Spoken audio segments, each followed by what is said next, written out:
Fala galera, começa agora mais um podcast Diálogos sobre a Cena. A atividade é formativa que faz parte da 18ª edição do festival Em Janeiro Teatro da Criança é o Maior Barato, realizado pela companhia Fábrica de Sonhos e pelo governo do estado de São Paulo por meio da Secretaria de Cultura, Economia e Indústrias Criativas. O meu nome é Luciano Moura, eu sou jornalista e assessor do festival. E o bate-papo de hoje vai ser sobre o espetáculo CAE, que foi apresentado pela companhia Karma Coletivo de Artes Cênicas no Teatro do SESI Rio Preto.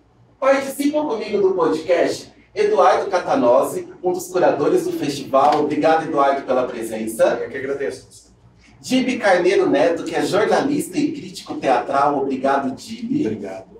E o pessoal da Karma Coletivo. Eu estou aqui com o Mauro Filho e com a Lídia Abreu. Isso mesmo. Olá. Ô Mauro, é com você que eu já vou começar a primeira pergunta. Eu queria que você contasse pra gente um pouquinho da trajetória, né, do grupo e como que foi o processo de pesquisa e de criação do espetáculo apresentado no SESI Rio Preto.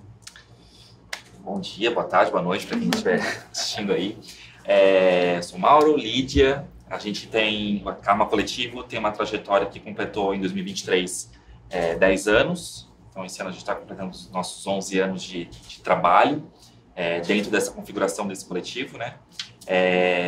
A Karma Coletivo é um grupo que reúne pesquisas diversas, né, dentro da sua trajetória. A gente trabalha com espetáculos de dança e de teatro, né? Não só de teatro, mas de dança, performance também a gente já fez.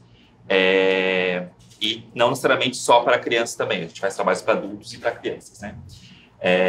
Então, o CAE é um dos nossos, acho que é o 5º espetáculo. A gente nessa trajetória dos 10 anos, a gente teve 8 espetáculos. Atualmente, a gente está em cartaz com 4 espetáculos que ainda estão no repertório, né? Que a gente ainda apresenta. Então, é isso. A gente é de uma cidade do interior do estado de Santa Catarina. Uma coisa bem específica também sobre nossa produção. É uma cidade que um movimento teatral bastante consolidado lá no estado de Santa Catarina. Eu acho que dentro desse contexto, dessa cidade, é que foi possível a gente criar linguagem, pensar coisas além do trivial e do tradicional, enfim, naquele contexto. Porque tem companhias de 30 anos, muito antigas, né? Mesmo sendo uma cidade relativamente pequena, é uma cidade que tem uma força, Itajaí. Itajaí, litoral norte de Santa Catarina. Enfim, a gente também é muito alimentado pela cena local do estado, mas também sempre em diálogo com o que a gente vê Brasil afora, né? A gente acaba viajando bastante, fazendo bastante contatos, relações. A gente promove um evento de formação lá em Itajaí, chamado Conexões Contemporâneas, que a gente chama artistas, produtores, enfim, da dança, do teatro, para ministrarem oficinas para artistas lá. A gente está indo para a 5ª edição, tem espetáculos, tem ação formativa. Então, a gente tem um pouco assim, essa coisa de criar espetáculos, de apresentar, mas também de fortalecer a cena local lá da cidade, que é bastante importante, né? Porque se a gente não tem uma cena local forte, a gente esvazia, né? Fica isolado. Fica isolado, exato. Então, a gente quer que a cidade tenha Continue, né? Porque já tem e que a gente continue mantendo essa rede ativa e exato. Novos artistas também para a cena, exato. Novos grupos. Formação bem importante nesse sentido, a gente acha que é bem importante. Então, por isso que é bem importante também essa conversa aqui, né? Formação sempre é um lugar, não basta a gente só ficar apresentando, e a gente tem que conversar sobre teatro, né? Isso é muito importante. Acho que eu vou já para o CAE, então, vou começar a falar. O CAE, ele foi começado a conversa de criar ele lá em 2017, um ano após o meu pai falecer. Meu pai era um artista visual, Mauro Cailum, e meu pai tinha uma relação com a infância muito forte. O trabalho dele se conectava muito com as crianças, né? Meu pai trabalhava a partir de instalação, pintura, poesia, e estava criando algumas performances já assim, nos últimos anos de produção dele. E sempre foi um desejo dele que a Karma Coletivo, ele era um incentivador nosso, né, uma pessoa que estava muito próxima, como artista e como pai, que a gente fizesse um trabalho a partir da obra dele, né? Mas a gente ele falava isso, mas a gente, tipo, um dia, ok, vamos fazer. Meu pai morreu em 2016, e nesse momento, em 2016, a gente já estava tentando pensar em trabalho para a infância, não tinha tema, não tinha ainda o que a gente queria abordar, enfim. Em 2017, daí eu contatei o Max, que é o diretor da peça, que infelizmente também nos deixou ano passado. E eu e o Max, eu e o Max e a Karma, começamos a pensar sobre... Eu estava com o desejo de construir algo com as crianças, uma dramaturgia aberta, que deixasse espaço para que a criança também criasse suas próprias dramaturgias. E começou nisso. Daí o Max foi me dando umas referências, o Max já trabalhava bastante com esse tipo de dramaturgia. Assim, Max Reinert. Max Reinert, o diretor da Tespes Companhia de Teatro lá de Itajaí também, um nome muito importante para a cena local de Itajaí, de Santa Catarina, e principalmente o teatro para a infância, assim, é uma referência lá para nós.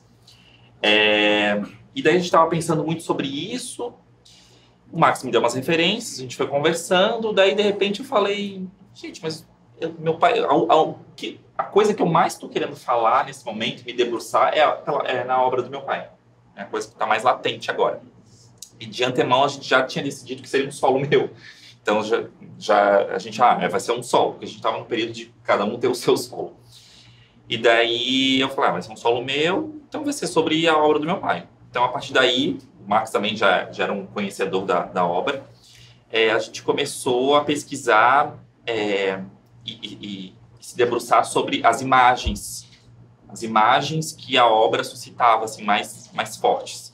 Então, as cores, quais eram as cores que gritavam mais na obra do Mauro Kailum, os desenhos, as anotações, as agendas do meu pai. Meu pai era uma pessoa que anotava muito, né? Então, tipo, ele estava aqui, ele escutou alguma coisa interessante, ele anotava, né? Então, ele era um observador do mundo, assim. Era um coletor também, ele coletava muitas coisas na rua, então ele andava de bicicleta e coletava materiais na rua para trazer para casa e para transformar, né? Ele achava que aquilo tinha algum significado, uma potência e trazia para casa. Então, esses gestos dele e essas imagens que ele criava foram um fio condutor para a gente começar a criar, improvisar a partir disso. Então, o Max me instigava, né, a fazer improvisações a partir de a tua relação com uma seta no chão.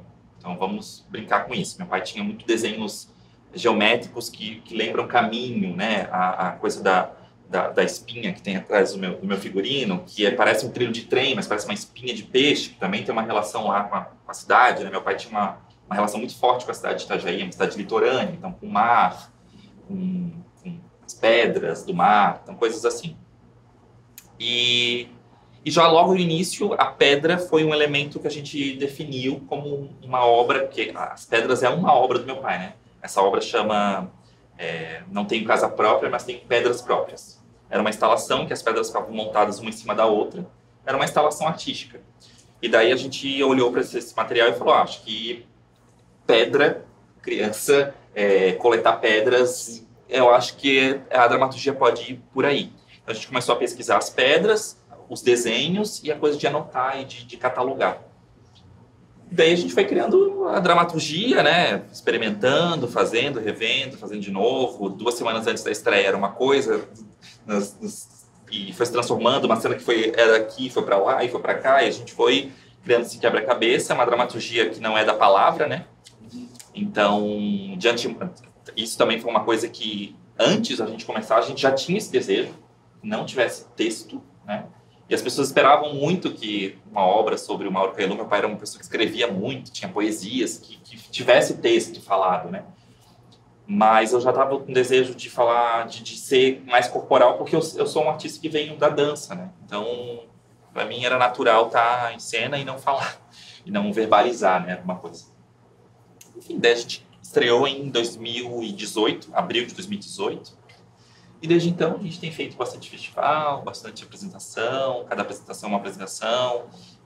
Também o CAE é uma dramaturgia que tem seu fio condutor, mas tem um espaço para improvisação, para uma resposta, para um diálogo com a plateia, dependendo da plateia, dependendo do contexto, dependendo da estrutura do teatro, se a criança está mais próxima, se a criança está mais longe. Se é um teatro de 1000 lugares, se é um teatro de 50. Faixa etária, bastante. Se a criança está acompanhada dos pais, se a criança está em escola, né? Tudo isso impacta na dramaturgia, assim, e na minha atuação e na minha relação ali com o público. E tem sido bem gostoso, como foi aqui. É o espetáculo mais antigo em repertório, né? Em repertório da Carma é mais antigo. Isso é uma diferença que a gente encontra bastante com espetáculos para adultos, né? Os adultos, eles encerram sua atividade mais cedo, pelo menos lá no nosso contexto, né? Ele faz os festivais, faz aí e depois não anda mais. E o espetáculo para infância acaba rendendo mais, né? Assim, de trabalho, de circulação. Então o CAI acaba sendo o trabalho que a gente mais apresentou e acho que ainda vai dar um tempinho, enquanto minha saúde permitir, minhas costas, enfim. Eu acho que vai estar rolando aí. É isso. Eu queria ouvir então, por conta da curadoria, né, quais as expectativas, né, de vocês para realmente escolher esse espetáculo, né, selecionar o CAE para integrar a programação do festival, tendo em vista o conceito dessa 18ª edição? Bom, o espetáculo encantou a curadoria logo pela proposta dele, porque é bem diversa dos outros espetáculos que a gente vinha assistindo, que a gente vinha do material que a gente tinha para selecionar, né? Ele é bastante diferente, bastante incomum. Por causa dessa coisa, não de ausência de texto, mas da ausência de texto verbal, ou texto verbal mínimo, né? Porque texto a gente tem de sobra ali para interpretar, para ver, para analisar, para fazer leituras. E outra coisa que a gente chamou muito a nossa atenção também foi o uso da tecnologia. Como vocês usam a imagem, né? As projeções integradas ao espetáculo, né? Tem essa integração. Então, essa busca por essa linguagem, né? Ou essa apresentação de linguagem que vocês nos propiciaram, que encheu logo de cara a nossa avaliação positiva do espetáculo. E as discussões que a gente teve depois, eu me lembro que Guilherme e eu nós sentamos, depois de rever juntos o vídeo que vocês encaminharam, que é um bom vídeo, um vídeo muito bem produzido. É uma coisa que a gente vem insistindo com os grupos também, de cuidar do material que é enviado, porque a gente não está vendo o espetáculo e teatro filmado já é complicado. Então, assim, se o material não for bom, já causa um problema curatorial aí imediato, mas não foi o caso de vocês.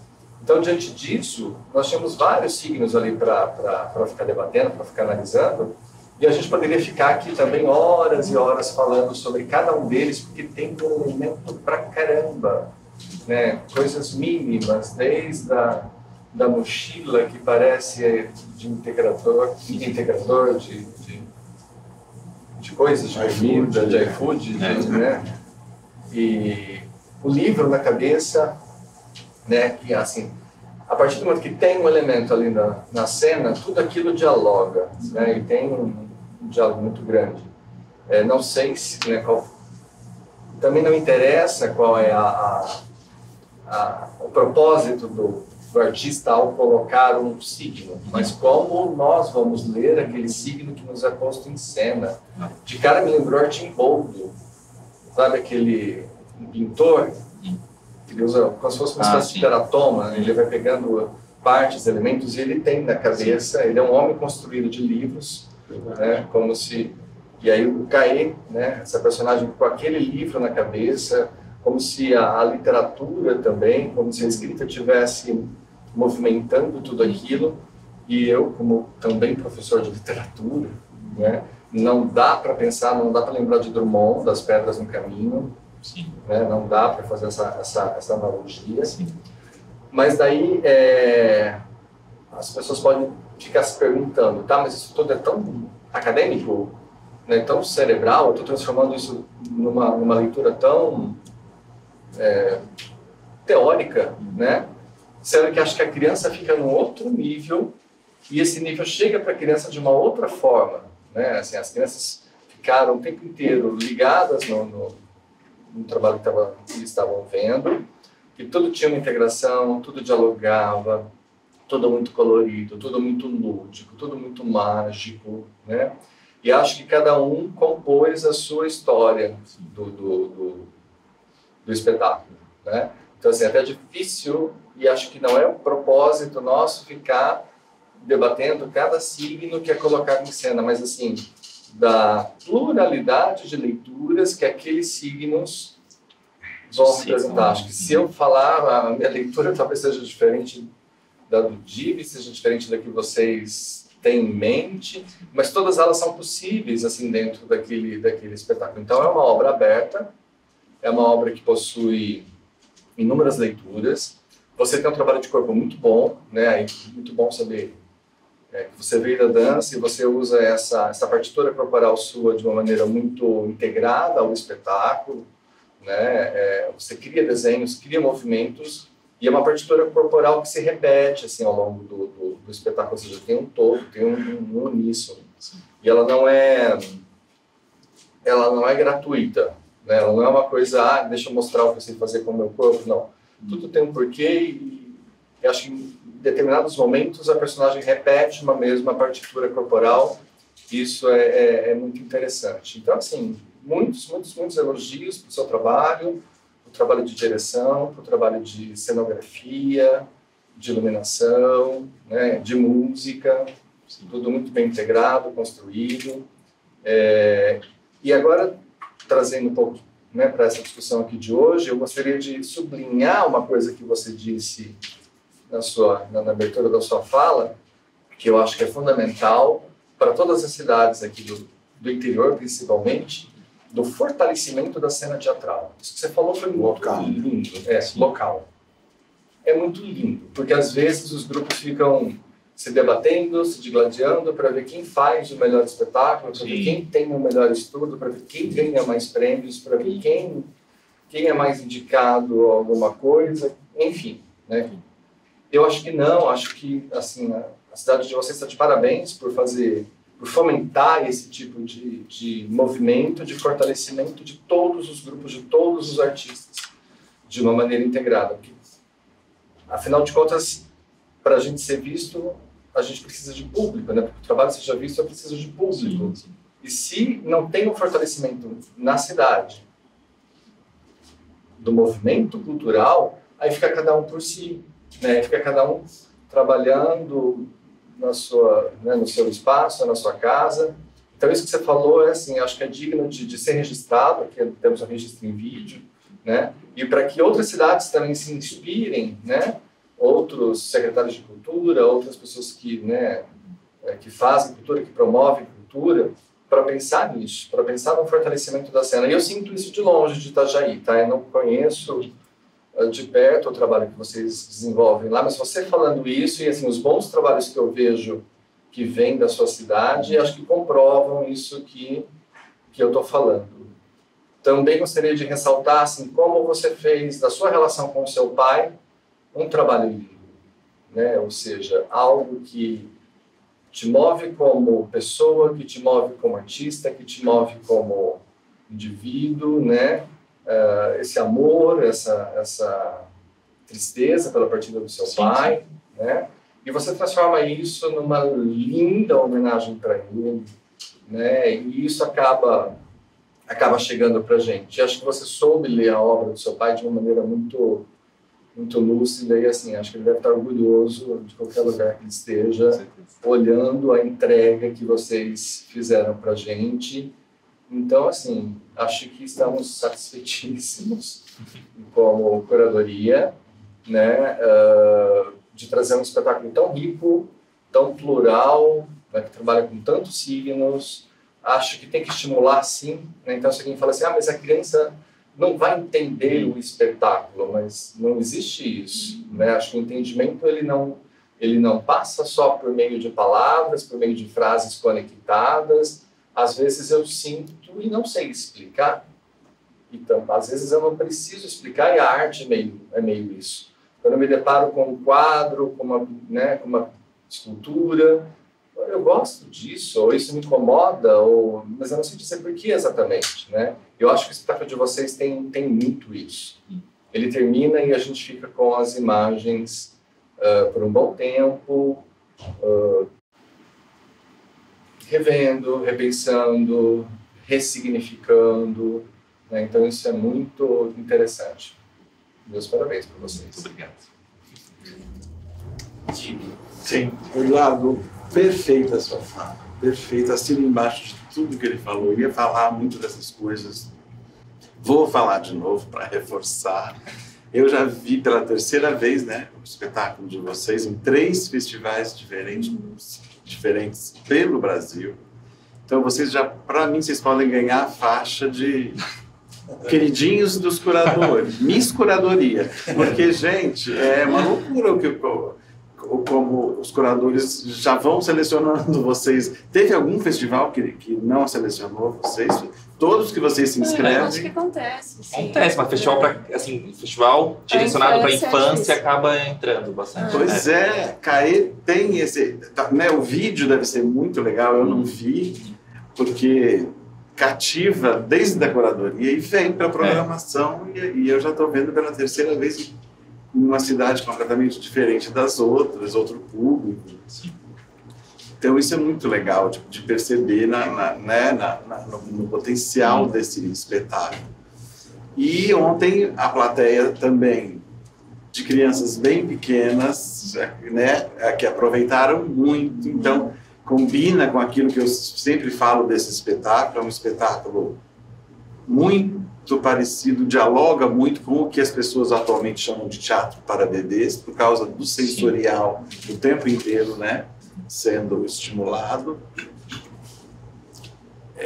Então a gente via aquelas crianças todas ontem encantadas e fascinadas com as coisas e olhando com um interesse, querendo entender, né? É isso que ele fala. Cada um de nós faz uma viagem muito particular com esse espetáculo, muito particular e introspectiva, lembrando das infâncias todas acumuladas aqui dentro da gente e os elementos todos, os signos todos fazem isso, as pedras, o livro. E para mim, assim, na minha carreira de crítico, é um dos espetáculos com um final mais bonito que eu já vi na minha vida. Eu acho isso muito importante na dramaturgia, saber terminar um espetáculo, né? Às vezes as pessoas se perdem no final, não sabem, ou vêm com aquela querendo arrematar com uma lição de moral para dizer que termina, né? Muito comum, mas o de vocês está ali, sonhar pode, mas de um jeito muito bonito, né? Que combina com toda a estética do espetáculo desde o começo, que é esse casamento harmonioso com o audiovisual, que também é outra coisa raríssima. As pessoas tentam, mas isso que vocês conseguem é raro, né? Tudo funciona, a sincronia do ator com as imagens, e então também um dos espetáculos em que isso mais me impressiona, em tudo que eu tenho visto recentemente, assim, essa felicidade em fazer esse casamento com o audiovisual funcionar de uma forma encantadora e complementando, né, a dramaturgia. É muito bonito ouvir você falar do espetáculo, ouvir você falar do seu pai. Você vai falando, isso que o Eduardo falou, você vai falando e a gente vai identificando tudo que a gente viu ontem, enquanto você foi falando do seu pai, da obra dele, da arte dele. Que pena, né? Que pena que ele não viu. Isso. E que lindo que é você terminar o espetáculo e vir contar isso para a plateia. Eu acho importante. Muito importante.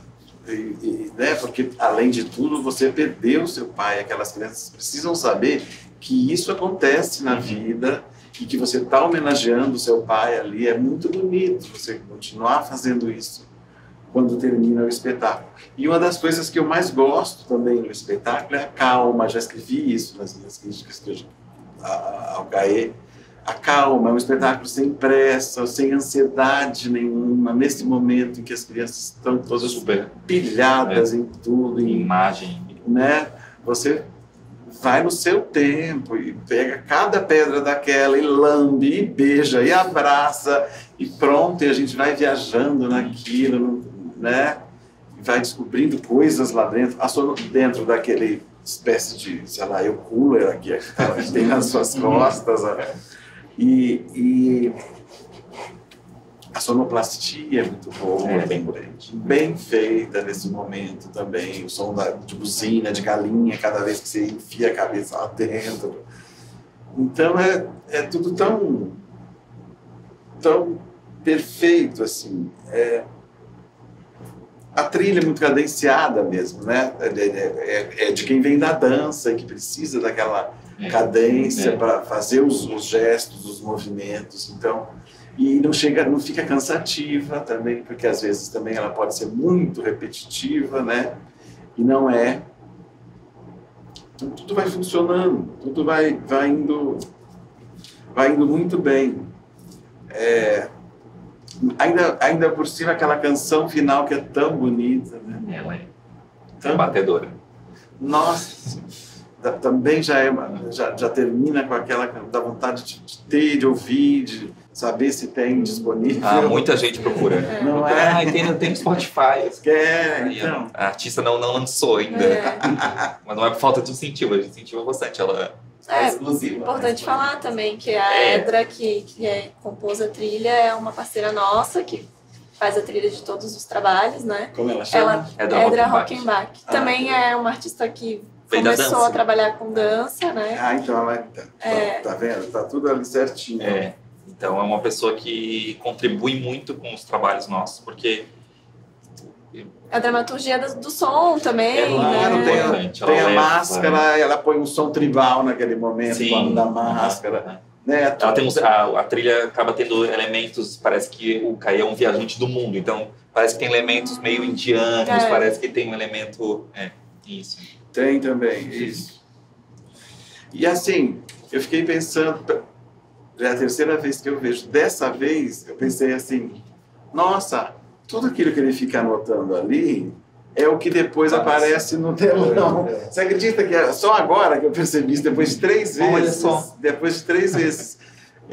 Né, sei lá, eu fiquei imaginando assim, o que será que ele escreve de lá? O que será que passa na cabeça das crianças nesse momento? Porque elas ficam... Porque um adjetivo que eu emprego muito para esse espetáculo, escrevi nas vezes que eu escrevi, é intrigante. É um espetáculo intrigante. Então, você fica lá anotando, mas o que será que ele está anotando? Aí, talvez porque eu tenha pensado muito nisso, no final eu falei, meu Deus, mas é isso! Olha, é isso aí tudo que agora desfila nesse telão, é o que ele escreveu e desenhou durante o espetáculo. É a memória que é carregada também, né? Dessas viagens que ele faz, parece que é o registro da memória. E do pai também, que você disse que ele também fazia isso. E a palavra escrita, nesse caso, aparecendo neste momento do espetáculo, eu acho que é fundamental. Sim, né? É o único momento que tem palavra.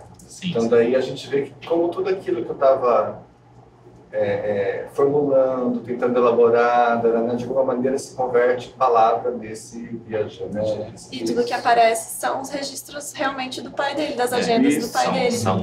A grafia dele, de verdade. A gente, e os desenhos, as figuras que me relacionam também, são figuras todas do pai dele. Tiradas da agenda e animadas. É uma sensibilidade muito grande esse espetáculo para o olhar de um artista plástico, porque essa é outra coisa rara no teatro infantil. Partir de uma plasticidade de um artista que tem a obra dele e transformar num espetáculo. Isso eu vi poucas vezes, e poucas vezes tão bem feito, tão bem feito. Então, que uma preocupação que era, tipo, eu não queria contar a história do meu pai. Não era sobre isso. Por que eu vou contar isso? Eu até acho que, tipo, não é teatro, o teatro que a gente faz, pelo menos, não é sobre isso. Não é um contar ou uma dramaturgia que se encerra uma discussão ali.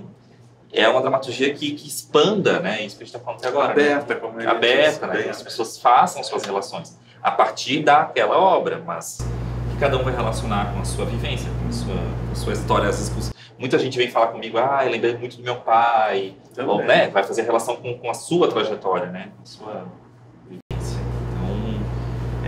Então, acho que isso é uma característica dos trabalhos da Karma de modo geral, assim. Sim. Acho que o Mauro estreou um trabalho, um adulto agora, que também a gente continua partindo dessa obra do pai dele, né?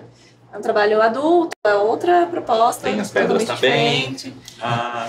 Mas geralmente a gente trabalha nesse sentido, assim, né? A gente tem um disparador, uma pesquisa, algo que nos interessa, o que está relacionado mais intimamente com o nosso fazer artístico, mais individualmente falando. E aí a gente toma esse caminho, mas é isso, nunca é dado, né? Nunca é, estou falando sobre isso quer dizer tal coisa.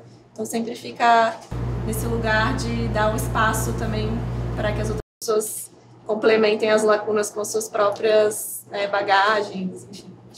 Nesse espetáculo novo, chama Suave, que carrega coisas que tem brilho para o seu ninho. É uma frase do meu pai, que eu acho que resume bem um pouco o que o Caê também é, né? Ele é essa ave que carrega as coisas, né? O Caê carrega, ele vai catalogando, vai levando e vai levando com ele. Então, meu pai era um catador de coisas, de sonhos, de imagens, de palavras, de gestos, e anotava. Então, esse trabalho é um pouco mais sobre a ausência dele na minha vida e a presença dele, porque meu pai é muito presente na minha vida ainda, né? Bom, eu faço um trabalho sobre ele, eu tenho um acervo de obras na minha casa é toda meu pai ainda, então é um pouco sobre isso, assim, mas parece que é uma continuidade do Caê, assim, sempre me coloco nesse lugar, assim, eu ainda investigando essa relação com meu pai e a obra dele, e sempre tentando expandir essa obra, né, porque essa obra, artes visuais, é uma coisa diferente das outras linguagens, né, porque ela não se encerra ali mesmo, ela está sempre ali, é físico, né, tem isso também, é um trabalho que está ali, mas com o tempo vai passando, aquela obra continua, e provavelmente o acervo do meu pai vai viver mais do que eu, o acervo do meu pai vai continuar no mundo mais tempo do que eu, então tem uma coisa de permanência, assim como as pedras, tem uma permanência muito mais tempo do que nós, né? Então a gente faz essas relações com o tempo também, que é bem bonito, assim. Lindo. E tem o boneco também no final, bem articulado, que é a criação dele, aquele boneco. Não, é um boneco que foi criado a partir de dos traços dele. de um desenho de um pássaro, uma obra em 2D, assim, é uma obra de 1,50 m, assim, bem grande, um pássaro, chama Pássaro Sagrado, é o nome da obra. E a gente transformou ele em boneco, né? Do seu pai. Do meu pai, dele. Acho que talvez é legal falar também que essas pedras que a gente está falando aqui não são pedras reais, naturais, né? São pedras... são pedras... Talvez para quem esteja escutando a gente não esteja conseguindo identificar, mas... São pedras de papel, não são pedras... O pai do Mauro trabalhava com essa técnica de papel machê, enfim, o Pássaro também, se quiser falar mais um pouco sobre isso. Isso foi um momento importante também na trajetória da criação do trabalho. A gente teve que se apropriar da técnica do meu pai no começo. Antes da gente começar, a gente falou, a gente vai usar as pedras. Pedras vão ser um elemento importante. O Max e eu definimos isso. Daí eu falei, eu não quero usar as pedras que o meu pai quer acervo. Claro, tirar da Daí eu falei, então a gente vai ter que criar pedras. Então eu tive que resgatar, depois do meu pai já ter falecido, e é uma coisa que me doeu no começo, tipo, eu não sei fazer isso que meu pai fazia. Eu não colhei ele fazendo isso. Né, porque meu pai era de uma linguagem, eu era de outra, a gente se trocava, mas né, os dispositivos eu não dominava. Então eu tive que mergulhar, tive que encontrar anotações, como ele fazia aquilo, até a gente achar o ponto de fazer as pedras. Então foi um momento assim que a gente passou, sei lá, um mês fazendo pedras, pintando, tentando achar a textura. Então foi um trabalho bem artesanal nesse sentido, assim, né? Que eu tive que me apropriar primeiro da técnica para depois construir a partir daquilo ali, assim. E aí todos os outros elementos também foram feitos a partir dessa técnica, né? O pássaro, o casco, a máscara, que carrega as pedras depois, a máscara. Sim, tudo é a partir dessa técnica. Você finge que elas são pesadas, elas isso, não são. Todas são super leves. Exato. E é isso. É muito legal, gente. Eu adorei rever vocês. Rever o espetáculo, e combinou muito dentro do quadro dessa diversidade que essa curadoria criou para esse espetáculo, né? Assim, é uma coisa diferente, como ele falou, de tudo, então acaba complementando, né? O público a gente percebe pessoas que estão indo ver várias, eles não vão uma vez e nunca mais. Eles vão Sim, em sim. várias peças e isso eles percebem, né? Uhum. O quanto esse festival está proporcionando linguagens para eles, para as crianças aprenderem que o teatro pode muita coisa. É amplo o espectro do que se pode fazer em cima de um palco. E está claríssimo isso nesse festival. Sim. E o espetáculo de vocês contribuiu muito para isso. Sim. Muito. E eu estou feliz que vocês me contaram que vocês vão indo para São Paulo em março. Então é uma chance de as pessoas de São Paulo também poderem Sim, ver. vai ter. Muito bom. Posso fazer o contrário do que eu disse agora há pouco? Ou não? Eu falei que eu não ia fazer leitura nenhuma, mas tem uma que eu preciso Vai. compartilhar e, sei lá, externar. Né?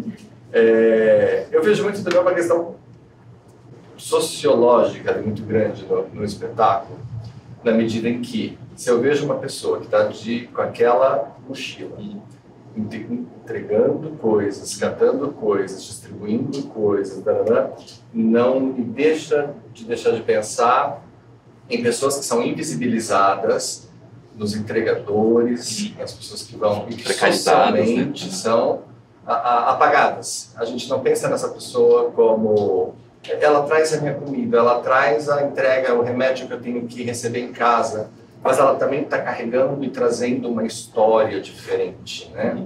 Então, nesse sentido, tem um viés sociológico e político muito forte ali também, né? De dar palco, de dar visibilidade para essas pessoas que às vezes são esquecidas na sociedade, que as pessoas tratam tão mal quando vão receber nas suas portas um entregador como o Caí. Né? Então, assim, são pessoas que têm uma história, que coletam histórias, que carregam memórias, sonhos. Sonhar é possível. Também não, assim, como eu te falei, né? Não sei se essa se é uma das leituras possíveis, mas é uma leitura possível. É uma leitura possível, mas isso é engraçado, a questão das obras abertas, né?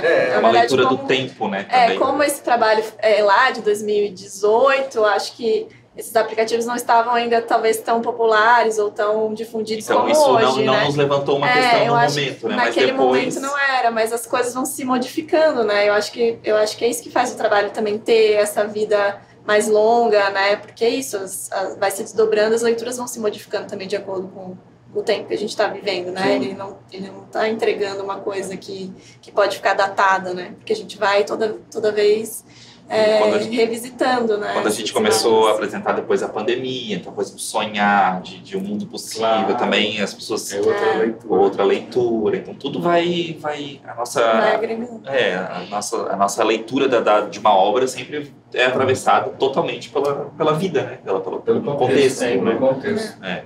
Então é impossível não criar essas relações. E a gente vai também colocando esses significados quando entra em cena, né? A gente também vai acumulando essas camadas, né? Não é só o público que faz, né? Conforme a gente vai trocando essas informações. Eu já vou entrar em cena da próxima pensando um pouco nisso, e a gente vai agregando, né? É impossível, a gente vai acumulando, né?